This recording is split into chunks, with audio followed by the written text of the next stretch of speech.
Hey guys, it's Kristen. So April Fool's is 2 days away and I thought I would give you some ideas. A lot of these I've already used on my boyfriend, so they don't really work for me anymore because he is always looking for everything. Every April Fool's it's hilarious because all day he's like so tense and he's like checking his toothbrush, he's checking his car, and it's funny. So I'm always having to like come up with new ideas. So here's a bunch of them that you guys can try. The first one is super easy. Just make a sign and then put this on the trunk of their car. So that way when people are behind them, they'll honk. This next one is one of my favorites. And I've already done this to my daughter. You guys can see that video here. But pretty much you just need a hairdryer and some baby powder. All you have to do is fill the hairdryer with baby powder.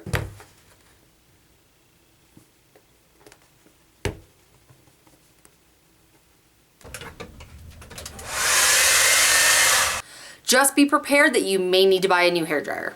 This next one I actually just did to my son and I'll be uploading that video shortly, but you just need icy hot and deodorant. So you're gonna pop this off. Oh, Jesus, pop that off, and then you're gonna wind this down. And we're gonna take some icy hot and you're just gonna rub it into the top of this. You're looking at it, you can't tell. I'm gonna wipe all of that off. And I'll put the lid back on. Good to go. So once you put the icy hot in the deodorant, you get some fiery armpits. This next one I haven't done yet, but it's on my to-do list. Pretty much you just get as many balloons as you possibly can, fill them all up, shove them into your friend's, family, boyfriend, whoever, into their car, and then close the door. And then you can tape a pin to the outside of the window and leave a sign that says like happy popping or something like that. And here's Lucy. Hey, you, I'm making a video, look. You're on video. You're not supposed to be up here. Lucy. Oh, I know, you're so cute. Okay. My cousin actually did this to her husband last year or the year before, and here's a couple different pictures of ideas you guys can do. You can see someone even use beach balls, which is hysterical because you can't really pop a beach ball. This one is probably my most go-to prank, although it doesn't work on anybody in my family anymore because every April Fool's, the first thing they do is check their toothbrushes. You just need a toothbrush and some Oreo. So here we have the toothbrush and our Oreo. Good thing about this is it's clear, so you can put this, you just push it right down into the brush and give it a squeeze. Give it a squeeze. The Oreo goes in the toothbrush, they brush their teeth, and their whole mouth goes numb.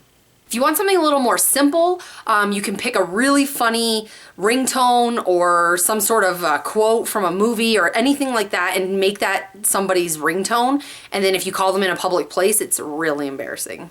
Another simple one you can do is get a really embarrassing song or maybe something that's really loud that would scare somebody and burn it to a CD, put it in their car so when they start their car, that's the first thing that's gonna like blast and start playing really loud. This next one is a classic with a little twist because you're not willingly doing it yourself, but just get some Pepsi or Coke and Mentos. And we're actually going to rig this so when they open it, it falls in and explodes. What you're gonna do is you're gonna poke this through. Just an FYI, these Mentos are pretty strong, so like no joke, I have to like hammer this in. You can see it's going through. Super difficult.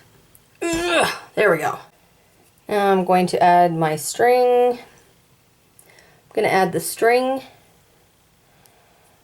and we're gonna pull that through or push it through.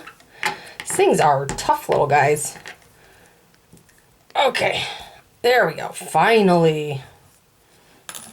Now you're gonna tie a pretty good knot, something that's not gonna get through. You might wanna double or triple knot it. Now the tricky part, getting it in here without actually exploding it before the prank. So you're gonna put this in here and you're gonna pull it really tight, okay? And then you're gonna put it on so you can kind of see it's dangling. And you just want it in there just enough that you can get the cap on. But do not let it go. And then you're gonna cut this part off. Okay? So you might have like a little tail, so you just need to make sure you hide it. Now when the person goes to open it, it will explode everywhere. This next one is kind of an iffy one for me because depending on where you're doing it, it can cause a huge mess and can be a total pain in the ass to clean up afterwards. But you get some confetti and you put it on top of a fan. And so when somebody goes to turn on the light switch and the fan starts going, confetti just goes everywhere. Now, obviously, if this is in your own house, it's not really going to be funny. The joke's going to be on you. If you're doing it to somebody else, you better hope that they like you because they are going to be pissed. This last one is pretty simple. You just need a cup and some ice, or depending on how big you want to go with the prank, lots of cups and lots of ice. So for this, you're just going to fill the cup with ice and simply flip it upside down. Now, you got to make sure that the glass is fully touching the ground. And then you're just going to leave it. You want to do this at night so it has time to melt, and then if you want, you can leave them a nice little note that says good luck. Maybe put it on the side or something. This is all going to be water, and they're going to have to try to like get the cup without the water going everywhere. All right, so that's it for today, guys. If you haven't already, please subscribe and comment below. Be safe with those pranks, and remember, payback's a bitch. Peace. Thanks for checking out my channel and watching this video. If you want to see what I'm going to post next, don't forget to subscribe below.